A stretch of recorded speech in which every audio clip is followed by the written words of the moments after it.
Okay, this concept is crucial, especially if you feel like you procrastinate all the time or you simply don't get things done. And that is understanding the difference between momentum and traction. Now, those are two words I use, momentum and traction. And I'll talk about the relationship between the two. But just before I do, let's define what I mean by momentum and what I mean by traction. And certainly, when you understand the definition, if you want to change the words to mean something for you, do that. But for me, the two words are momentum and traction. So the definition of momentum is the energy I expend getting work done, feeling like I'm getting stuff done. And you've probably picked up on something there in terms of I talked about getting stuff done and feeling like I'm getting stuff done. So whether I get stuff done or not, or how much I get done, that's that second word, traction.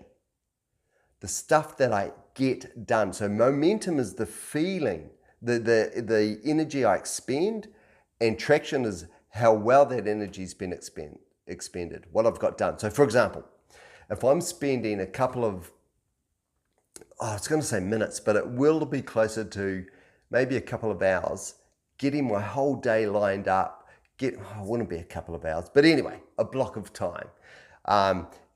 Could be getting my whole day lined up, getting my morning routine done and everything like that. That's momentum, especially when I'm writing my list of what I need to get done today. Or my list is never really what I need to get done today. My list is more what I hope to get done today. It's more wish list rather than something that's going to reflect reality. It's a best case scenario. But all the work I do in that's momentum. Traction only occurs when I'm crossing stuff off that list. Traction is that getting things done. So if you imagine momentum being like wheels spinning on a car, but if the car's not moving, those wheels are just squealing in place, a lot of momentum, but no traction. Traction is when those wheels bite and that car is moving forwards. So if I write my list and then I rewrite my list and then I prioritize my list and then I think about of those priorities, how I'm going to attack them. All of that in my mind is momentum. It's energy I'm expending. But traction is when I'm starting to get things in those lists done. Now, I know when we look at the pure definition of momentum and traction outside of my definition, they might mean the same thing. But that's just the way I've termed it, which is why I offer you come up with your own two words, whatever works for you. Traction definitely works. Momentum, you might have a better word for that. It might be just, I don't know, set up whatever you want. Another word, another term. But I'm using that. Momentum, kind of like, again, the mouse in on its wheel, exercise wheel. Lots of momentum, but not getting traction because even though the mouse is moving, the wheel's moving, it's not getting anywhere. Unless, of course, the measure is the mouse getting healthier and stronger all the time. Then you've got traction. That momentum is converting to something that works for that mouse. Okay. So let's talk about some of the things that can become an issue from converting momentum to traction. One of them, of course, is lists and spending too long on the lists, especially if you're rewriting your lists over and over again. Like, hands up, who's affected by that? Might be some of you, definitely is me. Every time I build a daily list, I can tell you that 50% of the stuff on that list has come from the day before. And probably 50% of that stuff, so 25% overall, will go through to the next day. So that means 25% of the time, I've written that one task at least 3 times. On yesterday's list, on today's list, and there's a good chance I'll write it on tomorrow's list. So I've done one thing. Now, sure, it might not be a long period of time, but I've still done that one thing 3 times when I only needed to do it once. And even when I did it once, which is writing it on the list, that's got nothing to do with getting that thing done.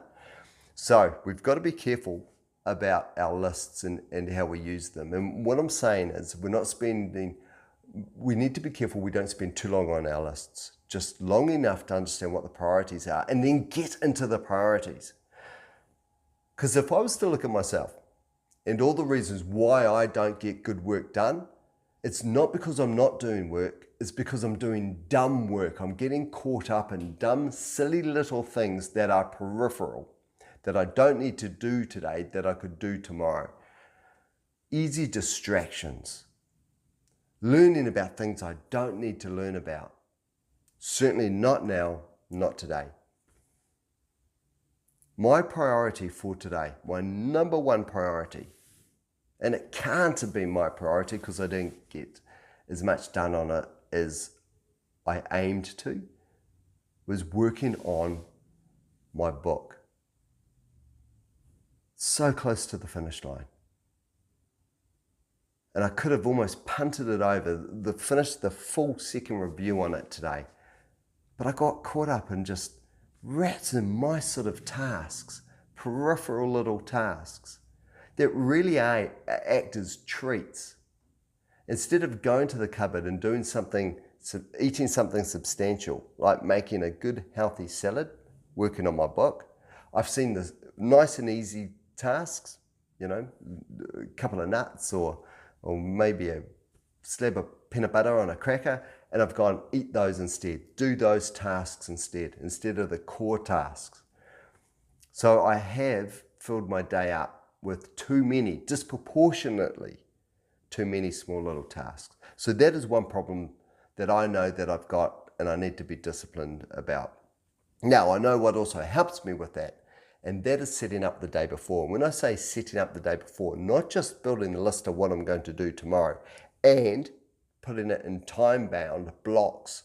So each 2-hour block, this is what I'm going to do. But making sure that I'm starting with the single most important task, which is working on my book, setting that up. So literally having the book out at where I'm at. When I say the book, I don't mean the book itself, but it might be the latest copy of the transcript that I'm editing up. It's open and ready to go at the very next word that I need to start on. The exact place that I need to be. So it's all set up. So when I sit down at my desk, it's not a case of opening it up and getting it ready. It's not there even in a tidy stack for me to go, that's my stack of stuff to do with the book, let's go. The stack is already open and it's placed in a position that I'm ready to go. Kind of like setting up for your run the night before, making sure your shoes are out, your socks are out, and all that good stuff. So, if your issue is also the balance between traction and momentum, making sure that you're getting good traction and you're not sacrificing your traction with momentum, then think about what is it that's personal to you that affects that balance. Let me give you another example of what affects me. For every one thing I get done, I have 3 or 4 or 5 other ideas of other things I can do. And I write them down on my list. And there comes a time where I need to, and this is a recently learned skill, to say I'm not going to write anything down on my list. I might forget what I've done, and in fact, that's best case scenario. I might forget what that good idea is, but as I say, best case scenario, because I can't work as fast as I think. Meaning I could write down all these ideas for example, to take it to an extreme, for books I want to write. I could come up with 3 or 4 new books much faster, almost by a factor of 10,000, faster than it would take me to write those books. So I can give myself tasks and think of new tasks, and let's call them tasks. I said ideas before, but for the idea to happen, it becomes a task, right? A task to be performed. I can come up with those ideas, those tasks, much faster than I can execute them, which means over time, my traction reduces. In best case scenario, it stays the same, but that task list just gets bigger and bigger and bigger because I think of things so much faster than I can get things done. That's mental. And if you find that you're in that same sort of situation, you need to come up with a strategy that supports you with that. And for me, it's stopping writing things down. Once I've got my list of what I'm going to do that day, I have to think anything else I think of either goes on another list for another day where I might cherry pick some of those things to become my priority, or honestly, just don't write them down at all. Just let them go and trust that you'll continue to think of really good ideas. So any good ideas you don't write down now doesn't matter, because you're trusting yourself to come up with other good ideas later. Now, I know some of you might think, well, hold on, dude, if you're not writing down all the good ideas, you're losing all these opportunities. Thing is, you're not going to get them done anyway. 90% of them are just going to serve one purpose, and that is to become a burden in your mind, reminding you of things that you haven't done that you need to get done, or you feel that you need to get done, but you still won't get them done. So why rally against the idea of not writing them down when 90% of them are going to become, if you flip to the other extreme, something that's written down and a task you feel like you need to do that you will never get done anyway, because you're overburdened with all these tasks. So you need to work out what works for you. Otherwise, you're just going to get your brain burnt out. I'm looking at my desk now, and I've got a whole bunch of post-it notes on it because I had a bit of a brain dump in terms of subjects that I can cover off in this video. And I'm still working through this in terms of how to make these processes so simple for me, and they're getting better all the time. And one of the things I have found that's worked is focus on one thing at a time. So rather than trying to juggle too many things, it's kind of like I'm a fireman and I've got a number of houses on fire. Instead of trying to put them all out at the same time, and that won't happen and they'll probably all burn down, I'm focusing on just a couple of houses. In best case scenario, I'm focusing on one and I'm just putting the fire out on that one. Yeah, I know. The other houses are on fire, but I've just got to let some things just burn down. That's probably a really poor analogy, but it's right, because that's the feeling that you have when you're not nurturing some of those other ideas you have. You're just letting them just burn, just dissipate, just disappear. But they're going to anyway. You must have had that experience where you've had emails in your inbox and you come across them over and over again and you go, I need to do something on that. I need to do something on that. And it comes to the point where it's either so old, so irrelevant anymore, or someone's asked something of you and it's been so long that you know they no longer expect it, and you delete that email. And that's okay. That's the right thing to do at that point in time. Delete it. But when you think back about all the mental energy that it took every time you came across that email and you thought about what you need to do to get that done, sometimes when you looked at that email, sometimes late at night when that thought popped into your head. Now imagine if you knew that you were going to go down that path with that email and you could make the right decision to delete it immediately as it landed in your inbox. Because remember, and I know you might balk at that, but the thing is you deleted it anyway and didn't get anything done on it. And it comes back to the same problem. How do we transition our momentum to traction? We want the ratio to be right. And if you're frustrated, you're probably in a situation where 60% of your energy feels like it's momentum and 40% feels traction. You might be working for an organization where you feel you're in meetings all the time and you're not getting stuff done. That's momentum. That's the lack of feeling of traction. And you're probably right. If you feel that way, that's what's happening. Now, can you change your organization and the culture and stuff like that? Well, actually you can, but is that on you? And is that one of your priorities? I don't know. That's up to you. But in your personal life, you've got a little bit or a lot more leverage. So how do we bring this into our personal lives? The other thing I'll leave you with is this. Much like that idea of deleting good ideas, or kind of exactly like that, is just deleting those tasks. Like that email example I gave you, don't give yourself stuff to do. Especially if you're a fan of something, it's okay to be a fan. You don't need to do it. So there's a number of other YouTube channels I've thought of setting up. But it occurred to me, I can be a fan of those other YouTubers that build these channels, that disseminate this great information, but I don't need to be a part of that relative to those other avenues I was thinking about. It's okay to be a fan and just watch it.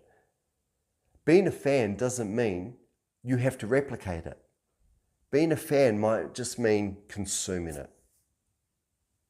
And it be nothing more than entertainment or an education for you. That you don't have to do anything more to pay back than just to watch it. There's nothing else that you need to do.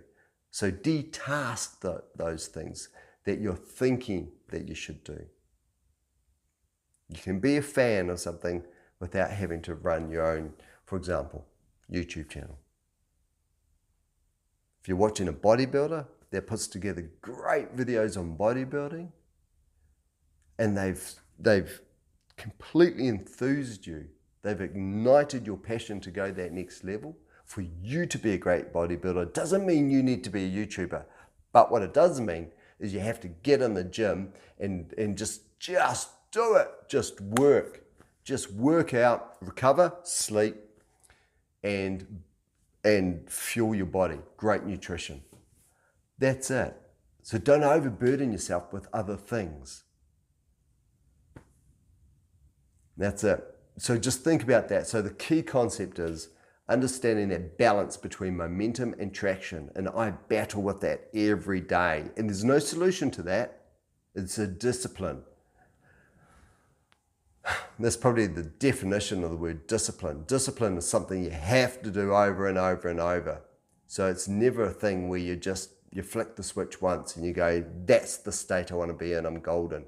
It takes work every time. So for me to be disciplined, to have that right balance between momentum, my definition of momentum and traction, I have to be disciplined with that every single day. And hopefully I've given you some insights about what it is that I do. And if this situation resonates with you, what it is that you can do. Look, of course, I don't need you to follow this advice. I need to follow this advice, which is why I build these videos. To reinforce the things that are working for me, that makes my life easier, more simpler, and helps me improve my performance. And I love it. I love it. Now, if there's something in this video for you though, steal it, adopt it, at least try it, if you think there's going to be value in it. That's it. That's all I offer.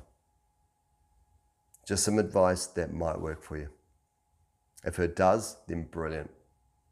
I'll catch you in the next one. It's Roll.